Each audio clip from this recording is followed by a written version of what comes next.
Sindh job academy YouTube channel में तुहांजो welcome कजे थो। हाणे अॼु जे हिन लेक्चर में पाण हल कंदासीं अॼु वारी टेस्ट जेका असां व्हाट्सएप ग्रुप में वरिती आहे। त कमेंट में लाज़मी पंहिंजो स्कोर शेयर कंदा ऐं वीडियो खे आख़िर ताईं ॾिसंदा। हाणे हिन टेस्ट में बेसिकली टोटल 50 क्वेश्चन्स आहिनि, जंहिंमें इंग्लिश जा 20 क्वेश्चन्स आहिनि, जनरल नॉलेज जा बि 20 क्वेश्चन्स आहिनि ऐं उनखां अलावा 10 क्वेश्चन्स मैथमेटिक्स जा आहिनि। त हिन वीडियो खे आख़िर ताईं ॾिसण जी गुज़ारिश। हाणे पहिरियों पाण जेको आहे इंग्लिश वारे हिसे खे हल करे था वठूं। त बेसिकली इंग्लिश वारे हिसे में पहिरें असांखे मिलियल आहे पैसेज। ठीकु आहे, इन पैसेज खे पाण सम्झंदासीं, पढ़ंदासीं ऐं इन पैसेज जे बारे में जेका बि क्वेश्चन्स पुछा वेंदा त उनखे हल करण जी कोशिश कंदासीं तमामु हिकु सुठे नमूने सां। त पैसेज खे पढ़ूं था पिया। चए थो in a quiet village surrounded by hills. हाणे क्वाइट जो बि पुरसकून खे, ठीकु आहे, हिकु पुरसकून ॻोठ में सराउंडेड बाय हिल्स। हाणे हिल्स जो मतिलबु हूंदा जेका असांजा नंढा नंढा पहाड़ हूंदा आहिनि। उहो जेको पुरसकून ॻोठ हुयो, ठीकु आहे, उनजे चौधारी छा हुया? पहाड़ हुया नंढा नंढा। लिव्ड टू ब्रदर्स, ॿ भाइर रहंदा हुआ, रवि एंड करण। ऐं उन्ही ॿिन्ही भाइरनि जा नाला छा हुया? रवि ऐं करण। दे गिरू अप। हाणे गिरू अप जो मतिलबु हूंदो आहे वॾा थिया।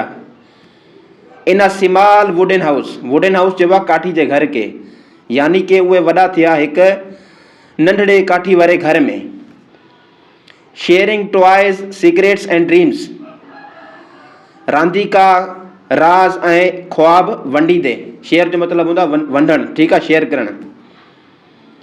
Ravi was the older one, calm and careful. हाणे जेको रवि हुयो उहो जेको आहे त वॾो हुयो करण खां, ऐं तबियत जो कीअं हुयो? उहो जेको आहे त काम पुरसकून रहंदो हो, एंड केयरफुल ऐं मोहतात रहंदो हो।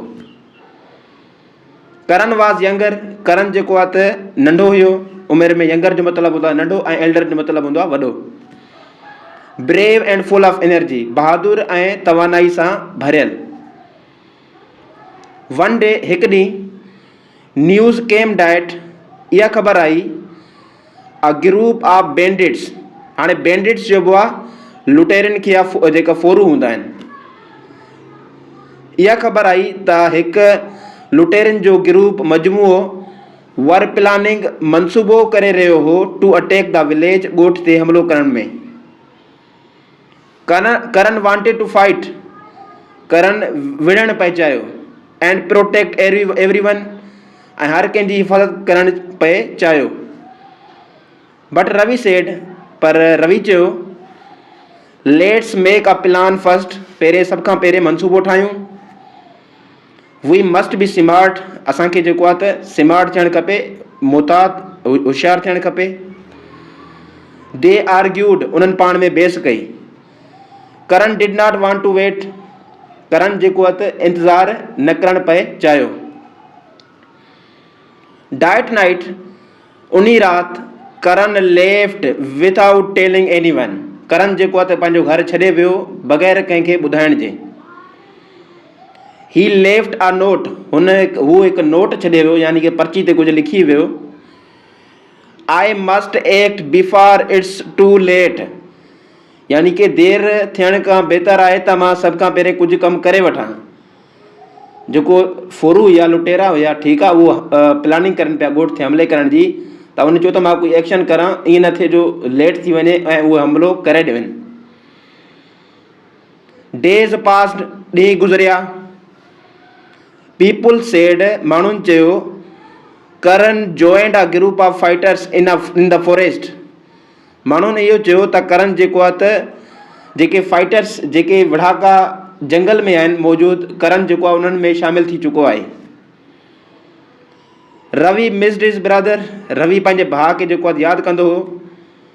But stayed in the village to prepare, लेकिन ॻोठ में ई रहंदो हुयो उन जंग जी तयारी करण लाइ, जेके उहो मनसूबो लुटेरा या फोरू ठाहे रहिया हुआ। देन, पोइ, वन डार्क इवनिंग, हिकु अंधेरी शाम जो, द बैंडिट्स केम, जेका लुटेरा हुया, फोरू हुया, उहे आया। दे बर्नड होम्स, उन्हनि जेको आहे त जेका घर हुया उन्हनि खे साड़ियो। एंड हर्ट पीपल, ऐं माण्हुनि खे नुक़सानु पहुचायो। Ravi tried to protect the villagers, Ravi जेको आहे कोशिशि कई ॻोठाणनि खे बचाइण जी, but was pushed to the ground, लेकिन हुनखे ज़मीन जी तरफ़ छिकियो वियो, धकेलियो वियो। Just when he thought all was lost, जंहिं वक़्तु हुन इहो सोचियो त हर सभु कुझु ख़तमु थी चुको आहे, आ स्ट्रॉन्ग वॉइस शाउटेड, हिकु वॾी जेको आहे ज़ोरदार आवाज़ आई, लीव देम अलोन, उन्हनि सभिनी खे अकेलो छॾे ॾे। इट वॉज करण, हाणे उहा आवाज़ कंहिंजी हुई? करण जी हुई। विथ हिज फाइटर फ्रेंड्स, पंहिंजे जेका हुनजा दोस्त हुआ फाइटर, ठीकु आहे, विड़हाका, उन सां गॾु। दे फॉट हार्ड, उहे सख़्तु तरीक़े सां विड़िया। द बैंडिट्स रेन अवे, जेका फोरू हुआ, लुटेरा हुआ, उहे हलिया विया। द विलेज वॉज सेव्ड, ॻोठ खे बचायो वियो। रवि एंड करण स्टूड टुगेदर अगेन, रवि ऐं करण जेका ॿई भाइर हुआ पाण में, उहे गॾिजी हिक ॿिए सां बीठा। They did not speak much, उन्हनि वधीक त न ॻाल्हायो पाण में, but their eyes said everything, पर उन्हनि जी जेका अखियूं हुयूं उहे सभु कुझु ॿुधाइनि पियूं। They had found their way back to each other, उहे वापसि जेको आहे न हिक ॿिए सां मिली विया। यानी कि पहिरें जेको आहे त रवि करण जेको आहे त उहो हलियो पियो, बाद में जेको आहे त उनजो भाइर उनखे मिस करे पियो, त करण जेको आहे त वापसि आयो ऐं ॿई पाण में मिली विया। हाणे इन पैसेज खे पढ़ण खां पोइ असीं जेको MCQs आहिनि उनखे हल करूं था पिया। त पहिरियों असां वटि जेको बेसिकली MCQs आहे, चए थो what are the names of two brothers, passage में जेका ॿ ब्रदर्स हुआ उनजा नाला छा आहिनि? त उनजा नेम्स हुआ, नाला हुआ रवि एंड करण। त हिते जेको करेक्ट ऑप्शन आहे उहो आहे option number B, Ravi and Karan. Question number 2 पुछे थो where did the brothers live, हाणे जेका इहा ब्रदर्स हुआ, भाइर हुआ, किथे रहंदा हुआ? ऑप्शन ए आहे in a big city, option B आहे on a boat, option C आहे in a quiet village, option D आहे इन अ डेजर्ट। त यादि रखो उहे हिकु पुरसकून ॻोठ में रहंदा हुआ, ठीकु आहे, जंहिंजे चौधारी छा हुआ? हिल्स, नंढा नंढा पहाड़ हुआ। त हिते जेको करेक्ट ऑप्शन आहे उहो आहे ऑप्शन नंबर सी।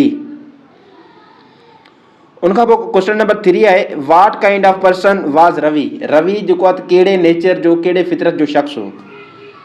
त 4 ऑप्शन असां वटि मौजूदु आहिनि। ऑप्शन ए आहे brave and loud, option B आहे calm and careful, option C आहे lazy and selfish, option D आहे फनी एंड वाइल्ड। त हिते जेको करेक्ट ऑप्शन आहे उहो आहे option number B, calm and careful. Ravi जेको आहे त काम ऐं केयरफुल शख़्स हो। उनखां पोइ नेक्स्ट क्वेश्चन पुछे थो what danger came to the village, village में जेको आहे कहिड़ो ख़तरो आयो? ऑप्शन ए आहे ए वाइल्ड एनिमल, हिकु जंगली जानवर आयो, ऑप्शन बी आहे ए स्ट्रॉम, ऑप्शन सी आहे बैंडिट्स, ऑप्शन डी आहे ए फायर फ्रॉम द फॉरेस्ट। त यादि रखो हिते जेको करेक्ट ऑप्शन आहे उहो आहे ऑप्शन नंबर सी, बैंडिट्स। त ॻोठ में ख़तरो इहो आयो त उते जेको आहे न कुझु लुटेरा या फोरू आया। उनखां पोइ नेक्स्ट क्वेश्चन नंबर 5 आहे, चए थो what did Karan do after arguing with Ravi, Karan जेको आहे त रवि सां आर्ग्यू करण खां पोइ, बेस करण खां पोइ छा कयो? ऑप्शन ए आहे he stayed home, option B आहे he went to the city, option C आहे he ran away forever, option D आहे he left to fight with others.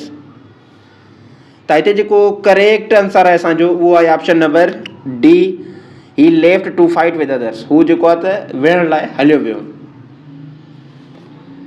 Question number 6 आहे, चए थो वाट डिड करण right in his note, हाणे जॾहिं करण हलियो वियो त उहो हिकु नोट छॾे वियो, त उन नोट में छा लिखियलु हुयो? उन नोट में लिखियलु हुयो, असां वटि जेका ऑप्शन मिलियल आहिनि, ऑप्शन ए आहे I must act before it's too late, ठीकु आहे। त हिते जेको करेक्ट ऑप्शन आहे उहो आहे option number A, I must act before it's too late. उनखां पोइ क्वेश्चन नंबर 7 असां वटि आहे, चए थो हू helped save the village in the end, आख़िर में जेको आहे त ॻोठ खे कंहिं बचायो?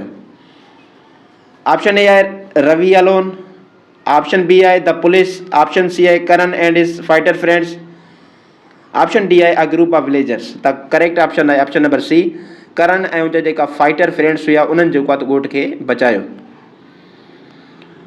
क्वेश्चन नंबर 8 असां वटि आहे, चए थो वाट हैपेंड बिटवीन रवि एंड करण एट द एंड, आख़िर में रवि ऐं करण जे विच में छा थियो? ऑप्शन ए मिलियल आहे they fought again, option B आहे they left the village, option C आहे they were no longer brothers, option D आहे they understood each other again. त ऑप्शन डी हिते करेक्ट आहे, बाद में जेको आहे ॿीहर उहे उन्हनि हिक ॿिए खे सम्झियो, त ऑप्शन डी हिते करेक्ट आहे। हाणे क्वेश्चन नंबर 9 आहे, चए थो friendly is a dash dash. Friendly छा आहे इंग्लिश ग्रामर में? एडवर्ब आहे, वर्ब आहे, एडजेक्टिव आहे, छा आहे? त यादि रखो जेको असांजो फ्रेंडली आहे उहो असां वटि एडजेक्टिव जो बि कमु कंदो आहे, ठीकु आहे, ऐं उनखां अलावा एडवर्ब जो बि कमु करे सघे थो पियो, ठीकु आहे। हाणे ॾिसो एडजेक्टिव जो कीअं, जॾहिं पाण चवंदा आहियूं फ्रेंडली इन्वायरमेंट, इन्वायरमेंट असांजो नाउन आहे, फ्रेंडली पहिरें अचे थो त छा थिए थो, एडजेक्टिव जो कमु करे थो पियो। हाणे जॾहिं पाण चवंदा आहियूं हिज बिहेवियर वॉज वेरी फ्रेंडली, हाणे हिते जेको आहे फ्रेंडली छा थियो, एडवर्ब थियो। त हिते जेको करेक्ट ऑप्शन असां वटि मौजूदु आहिनि उहे असां वटि छा थींदा, ऑप्शन ए एडवर्ब बि ठीकु आहे, ऑप्शन सी एडजेक्टिव बि ठीकु आहे। त ए ऐं सी हिते करेक्ट ऑप्शन आहिनि, यादि रखो ए एंड सी ॿई जेको आहे करेक्ट ऑप्शन आहिनि। क्वेश्चन नंबर 10 आहे, चए थो choose the incorrect sentence. 4 options मिलियल आहिनि, चए थो इनकरेक्ट सेंटेंस खे तव्हां छा कयो, पिक कयो। हाणे ॾिसो ऑप्शन ए असां वटि आहे ही रन्स वेरी फास्ट। हाणे ही रन्स वेरी फास्ट इहो सेंटेंस त बिल्कुलु करेक्ट आहे। आई am not a tall boy, ठीकु आहे, ही ऑप्शन बि असां वटि करेक्ट आहे, त मां हिकु डिघो छोकिरो न आहियां, I am not a tall boy. Option C आहे did she cook a meal, छा हुन मानी पचाई, त ऑप्शन डी आहे ऑल आर करेक्ट। त ॾिसो असां वटि जेके बि सेंटेंस मिलियल आहिनि सॼे करेक्ट आहिनि, ठीकु आहे, इनकरेक्ट कोई बि न आहे। त हिते ऑप्शन असांजो थींदो N O N E none, कोई बि न। क्वेश्चन नंबर 11 असां वटि आहे, चए थो वी विल मीट डैश मंडे। हाणे मंडे आहे, ठीकु आहे, मंडे हिकु फिक्स डेट आहे, त हिते जेको करेक्ट ऑप्शन लॻंदो उहो थींदो option number B on, we will meet on Monday. उनखां पोइ क्वेश्चन नंबर 12 असां वटि आहे, चए थो identify the correct form of the verb in the sentence given बिलो। ठीकु आहे, हिकु सेंटेंस मिलियल आहे, सेंटेंस कहिड़ो मिलियल आहे, ही डैश लाइक टू स्विम, ठीकु आहे। त असां वटि ऑप्शन मिलियल आहे, ऑप्शन ए आहे डू नॉट, ऑप्शन बी आहे डज़ नॉट, ऑप्शन सी आहे डिड नॉट, ऑप्शन डी आहे वुड नॉट। त यादि रखो हिते जेको करेक्ट ऑप्शन आहे उहो आहे option number B does not, he does not like to swim, मतलब कि उनके स्विम करण पसंदि न आहे, तरण पसंदि न आहे। क्वेश्चन नंबर 13 असां वटि अचे थो we arrived dash the airport early. असीं जेको आहे एयरपोर्ट ते जल्दी सां पहुतासीं, जल्दी में पहुतासीं। त अराइव मां पढ़ाए चुको आहियां, अराइव पाण सां गॾु फिक्स्ड प्रीपोजिशन खणंदो आहे 8। त हिते जेको करेक्ट ऑप्शन थी वेंदो उहो असां वटि थींदो ऑप्शन नंबर सी 8। उनखां पोइ नेक्स्ट क्वेश्चन असांजो आहे, चए थो नेक्स्ट क्वेश्चन असां वटि चवे थो question number 14 she dash a beautiful song at the concert last night. Programme में जेको आहे त हुन गुज़रियल राति हिकु सुठो गानो ॻायो। त यादि रखो हिते असां वटि अचे थो लास्ट नाइट, जॾहिं बि अचे लास्ट नाइट येस्टरडे अॻो, त असां जेको आहे त पास्ट इंडेफिनिट इस्तेमालु कंदा आहियूं, ऐं पास्ट इंडेफिनिट में सेकेंड फॉर्म वर्ब जी इस्तेमालु कई वेंदी आहे। ऐं हिते जेको वर्ब आहे उहो आहे सिंग, त इन जी सेकेंड फॉर्म थींदी सेंग। त करेक्ट ऑप्शन हिते असांजो थींदो option number B she sang a beautiful song at the concert last night. Question number 15 आहे, चए थो the second form of by is dash dash. हाणे बाय जो मतिलबु हूंदो आहे ख़रीद करणु, त इन जी सेकेंड फॉर्म असां वटि आहे बाट, थर्ड फॉर्म बि असां वटि छा आहे बाट। त करेक्ट ऑप्शन हिते थींदो ऑप्शन नंबर बी बाट, सेकेंड फॉर्म छा आहे बाय जी बाट। हाणे उनखां पोइ असां वटि एरर डिटेक्शन जा MCQs आहिनि, 5 क्वेश्चन्स आहिनि, इनखे सम्झी वठो था। क्वेश्चन नंबर 16 चवे थो I have never went to that restaurant before. हाणे यादि रखो आई हैव आयो आहे, ठीकु आहे, ऐं हैव खां पोइ असांखे छा ॾियणी पवंदी, मेन वर्ब जी थर्ड फॉर्म ॾियणी पवंदी, यानी कि पास्ट परफेक्ट टेंस आहे। त असां छा कंदासीं, हिते वेंट न ईंदो बल्कि छा ईंदो गोन अचणु खपे हा, ठीकु आहे, गो वेंट गोन, थर्ड फॉर्म आहे गोन। त हिते जेकी बेसिकली एरर आहे, ग़लती आहे, उहो किथे आहे ऑप्शन नंबर डी में, वेंट हिते ग़लति इस्तेमालु थियल आहे। उनखां पोइ क्वेश्चन नंबर 17 असां वटि चए थो she sings very beautiful in the chair. हाणे हिते जेकी ग़लती आहे, मिस्टेक आहे, बेसिकली उहा आहे ऑप्शन नंबर डी ब्यूटीफुल में। हाणे छो ॾिसो, हाँ हिते अची वियो वेरी, वेरी एडवर्ब आहे, ठीकु आहे। एडवर्ब खे बि मॉडिफाई कंदो आहे, त हिते असां वटि हुजणु खपे आहे ब्यूटीफुली, ठीकु आहे, एडवर्ब अचणु खपे आहे। हिते लिखियलु आहे ब्यूटीफुल जेको एडजेक्टिव आहे, त इन जे करे हिते मिस्टेक आहे, हिते अचणु खपे आहे ब्यूटीफुल जी जॻह ते ब्यूटीफुली। उनखां पोइ नेक्स्ट क्वेश्चन असां वटि अचे थो, वी विल मीट हिम tomorrow in the afternoon. V will मीट हिम टुमारो इन द आफ्टरनून। त ऑप्शन्स असां वटि मिलियल आहिनि। ऑप्शन ए आहे वी में ग़लती आहे, ऑप्शन बी आहे विल में ग़लती आहे, ऑप्शन सी आहे मीट में ग़लती आहे, ऑप्शन डी आहे इन द आफ्टरनून। हाणे यादि रखो हिते असां बेसिकली हे मिस्टेक बि कढी सघूं था त वी सां गॾु असां आणंदा आहियूं शल, ठीकु आहे, त शल आणंदा आहियूं त हिते ॾिनल आहे विल, त इहा बि मिस्टेक थी सघे थी पई, ठीकु आहे। त असां हिते जेको आहे बेसिकली करेक्ट ऑप्शन आणंदासीं ऑप्शन बी जेको आहे करेक्ट आहे, ठीकु आहे। विल न अचणु खपे आहे, शल हिते अचणु खपे आहे। ऐं हिते हिकु ॿियो रूल आहे, कॉन्सेप्ट आहे एडवांस में उहो ईंदो आहे, उहो बि तव्हांखे मां बाद में सम्झाईंदुमि, ठीकु आहे। हाणे क्वेश्चन नंबर 19 असां वटि चए थो the children plays outside every evening. हाणे ॾिसो चिल्ड्रेन हिकु प्लूरल सब्जेक्ट आहे, त प्लूरल सब्जेक्ट हमेशह प्लूरल वर्ब पाण सां गॾु खणंदो आहे, त प्लेस न लॻंदो हिते लॻंदो सिर्फ़ु प्ले, सिर्फ़ु छा लॻे प्ले, ठीकु आहे। त हिते जेका मिस्टेक आहे बेसिकली उहा किथे आहे, उहा आहे ऑप्शन नंबर सी में प्लेज में। क्वेश्चन नंबर 20 असां वटि चवे थो they was playing football when I सा देम। हाणे हिते तव्हांखे मिस्टेक नज़र अची वई त दे सब्जेक्ट प्लूरल आहे, त हिते जेको वाज न ईंदो, हिते ईंदो वर। हिते छा ईंदो वर। त जेका मिस्टेक आहे बेसिकली उहा कंहिं में आहे वाज में, या ऑप्शन बी में हिते मिस्टेक आहे। त हीउ बि असांजो इंग्लिश जो पोर्शन। हाणे हल कंदासीं जनरल नॉलेज वारो पोर्शन। हाणे पाण हल कंदासीं जनरल नॉलेज वारे पोर्शन में जेका MCQs आहिनि। पहिरियों क्वेश्चन असां वटि आहे, चए थो which river is the longest in world. दुनिया में सभ खां लॉन्गेस्ट लेंथ में वॾी रिवर कहिड़ी आहे लंबाई में, त उहा असां वटि आहे बेसिकली ऑप्शन ए हिते करेक्ट आहे नील। दरिया नील जेको आहे त लेंथ में सभ खां वॾे में वॾो आहे। क्वेश्चन नंबर 22 चए थो द करेंसी ऑफ जापान। हाणे जापान जी करेंसी छा आहे, जापान जी करेंसी असां वटि आहे येन, ऑप्शन सी हिते करेक्ट आहे। उनखां पोइ क्वेश्चन नंबर 23 असां वटि आहे, चवे थो the province of Ontario is located in which country. हाणे जेको ओंटेरियो प्रोविंस आहे, सूबो आहे, उहो कहिड़े मुल्क में आहे, त उहो बेसिकली असां वटि आहे कैनेडा में, ऑप्शन बी हिते करेक्ट आहे। उनखां पोइ चए थो who is the current president of United status. America जो जेको मौजूदा सदर आहे उहो कहिड़ो आहे, त उहो आहे basically Donald Trump, option A हिते करेक्ट आहे। क्वेश्चन नंबर 25 चए थो what is the currency of India. हाणे इंडिया जी जेका करेंसी आहे उहा कहिड़ी आहे बेसिकली रुपी, ऑप्शन ए हिते करेक्ट आहे। हाणे उनखां पोइ नेक्स्ट क्वेश्चन चवे थो हू इन्वेंटेड द टेलीफोन। टेलीफोन खे कंहिं ईजाद कयो, त टेलीफोन खे जेको ईजाद कयो उहो हुयो ग्राहम बेल, त ऑप्शन सी हिते करेक्ट आहे अलेक्जेंडर ग्राहम बेल जेको आहे त टेलीफोन ईजाद कई। हाणे उनखां पोइ असां वटि क्वेश्चन नंबर 27 आहे, चए थो the great barrier reef is located off coast of which country.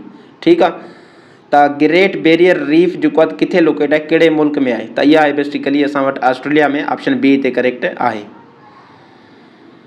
उनखां पोइ क्वेश्चन नंबर 28 आहे, चए थो who was the first president of United status. America जो पहिरियों सदर केरु हो, त अमेरिका जो पहिरियों सदर हुयो जॉर्ज वाशिंगटन, ऑप्शन बी हिते करेक्ट आहे।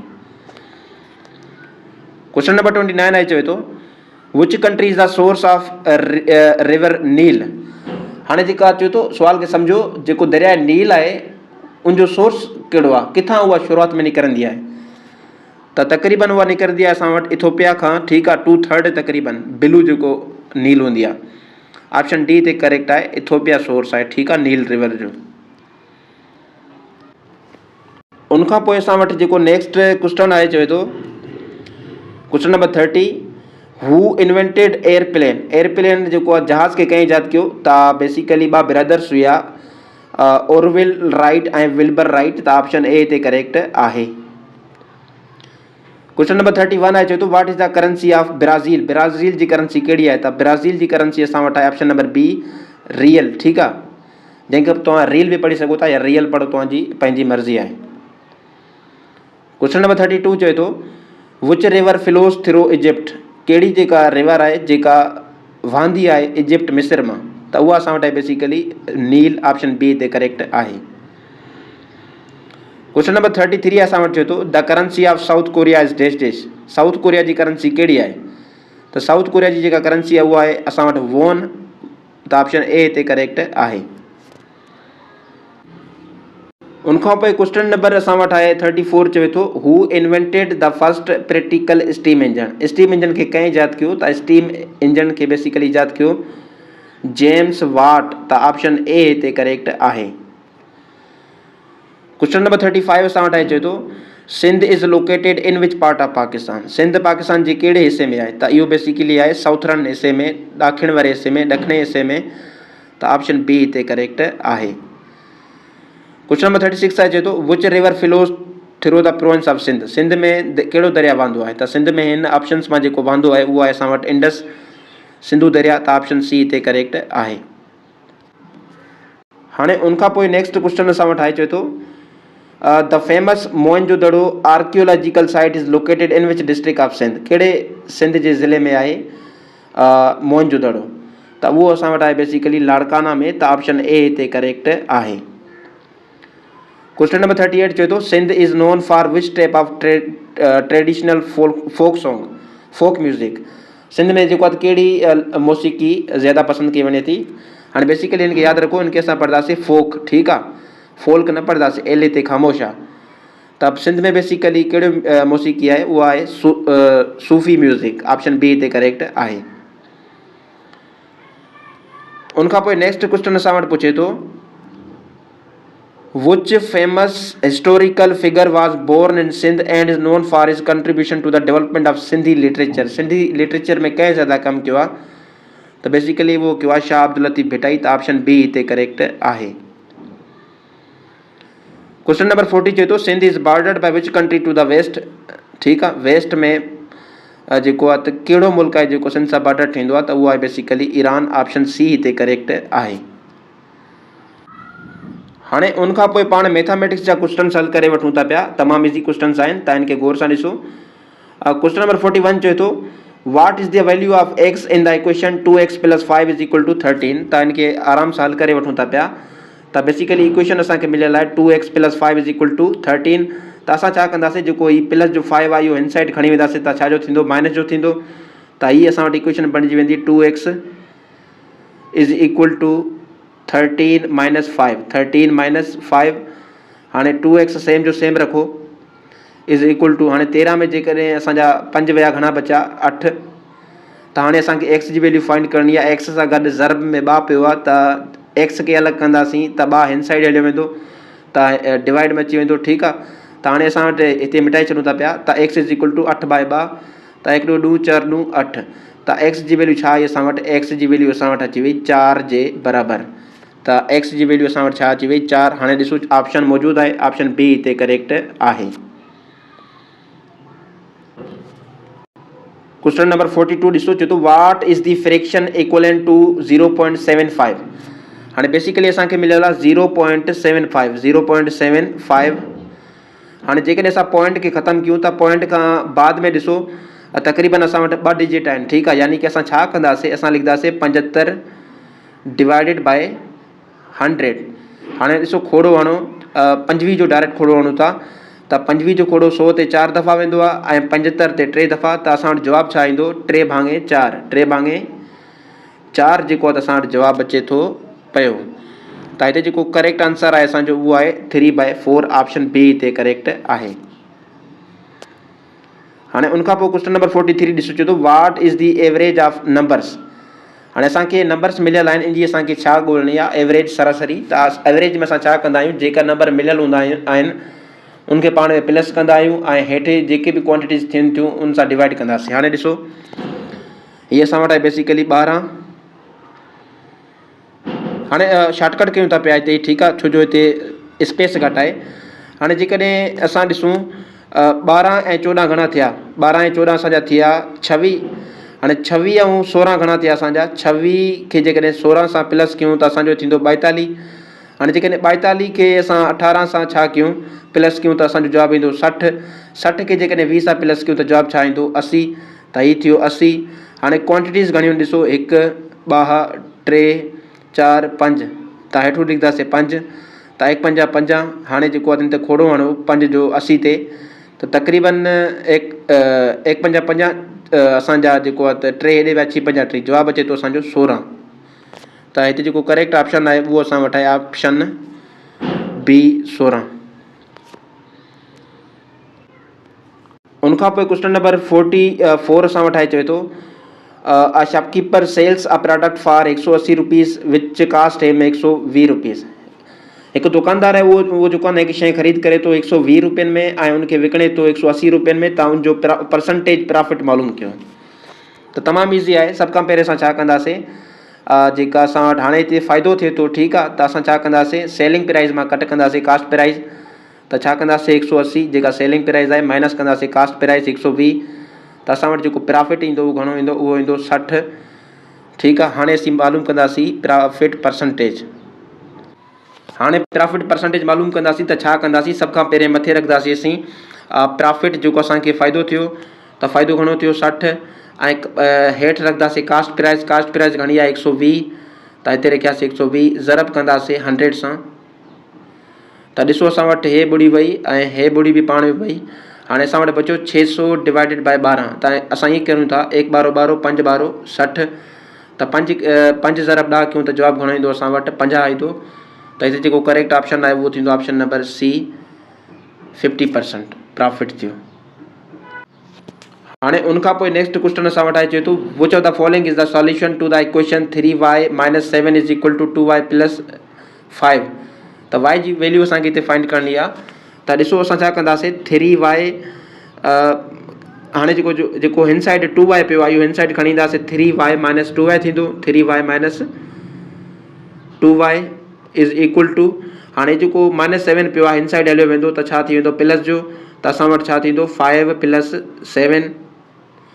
हाणे ॾिसो 3y मां जेकॾहिं 2y वञनि त जवाबु असांजो ईंदो y छाजे बराबरि थींदो 12 जे। त हिते जेको करेक्ट ऑप्शन आहे असां वटि उहो आहे ऑप्शन नंबर डी। 5 जी वैल्यू हिते छा आहे, उहा आहे असां वटि 12, ऑप्शन डी हिते करेक्ट आहे। उनखां पोइ नेक्स्ट क्वेश्चन 46 असां वटि चए थो, जेको तमामु ईज़ी आहे। चए थो the cost of 3 pens is 15 rupees. 3 पेननि जी क़ीमत आहे 15 रुपया। What is the cost of 7 pens. हाणे जेकॾहिं 3 पेननि जी क़ीमत आहे 15 रुपया, जो मतिलबु हिकु पेन पवे थी 5 रुपये में, ठीकु आहे। त टोटल 7 पेन जेकॾहिं असां वटि हूंदा त उन्हनि जी क़ीमत घणी थींदी। त असां छा कंदासीं, 1 मिंट, असां छा कंदासीं हिते, असीं जेको छा कंदासीं 7 ज़रब 5 कंदासीं, त जवाबु असांजो ईंदो 35। त हिते जेको करेक्ट आंसर आहे उहो आहे असांजो 35 रुपीज़, ऑप्शन बी हिते करेक्ट आहे। क्वेश्चन नंबर 47 असां वटि चए थो the sum of 2 consecutive numbers is 29। What are the numbers. हाणे सम जो मतिलबु हूंदो आहे जोड़। छो त 2 नंबर्स आहिनि जेके कॉन्जिक्यूटिव अचनि था, हिक ॿिए जे पोयां अचनि था लगातार, ठीकु आहे, ऐं उनजो जोड़ कयूं था त 29 जवाबु अचे थो। त उहे कहिड़े नंबर आहिनि, त ॾिसो 14 ऐं 15। 14 ऐं 15 खे जेकॾहिं असां एड कयूं था जवाबु 29 अचे थो, ऐं कॉन्जिक्यूटिव नंबर बि आहिनि, त ऑप्शन ए हिते करेक्ट आहे।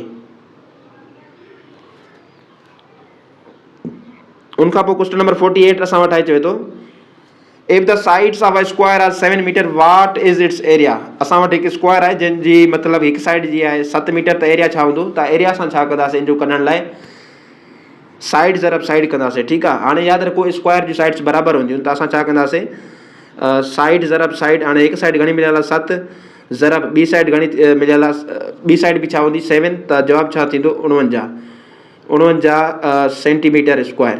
त ऑप्शन कहिड़ो हिते करेक्ट आहे, ऑप्शन सी हिते करेक्ट आहे। उनखां पोइ क्वेश्चन नंबर 49 असां वटि आहे, चवे थो if the ratio of boys to girls in a class is 3:4 and there are 21 boys, how many girls are there. छो त हिकु क्लास आहे जंहिंमें 3:4 असां वटि जेको आहे न, हाणे तव्हां हिते सम्झो 3 रेशियो आहे बॉयज़ जो, 4 कंहिंजो आहे गर्ल्स जो, यानी कि छोकिरा घटि आहिनि छोकिरियूं ज़्यादा आहिनि। एंड देयर आर 20 बॉयज़, ऐं बॉयज़ जो तादाद बि ॿुधाए थी त 21 बॉयज़ आहिनि। हाउ मेनी गर्ल्स आर देयर, छोकिरियूं घणी थींदियूं। हाणे ॾिसो तमामु ईज़ी आहे। त सभ खां पहिरियों असां छा हल कंदासीं, असां इहो मालूम कंदासीं, सभ खां पहिरियों असां कंदासीं 21 खे 3 सां डिवाइड। 21 खे 3 सां जॾहिं डिवाइड कंदासीं जवाबु छा ईंदो 7। हाणे असां छा कंदासीं, इन 7 खे ज़रब कंदासीं जेको गर्ल्स जो रेशियो हुयो 4, त जेकॾहिं 7 ज़रब 4 कयूं त असां वटि घणो जवाबु ईंदो, उहो ईंदो 28। त असां वटि जेका गर्ल्स आहिनि उहा घणियूं आहिनि बेसिकली 28। ऑप्शन बी हिते करेक्ट आहे। हाणे उनखां पोइ क्वेश्चन नंबर आख़िरी असां वटि आहे, चए थो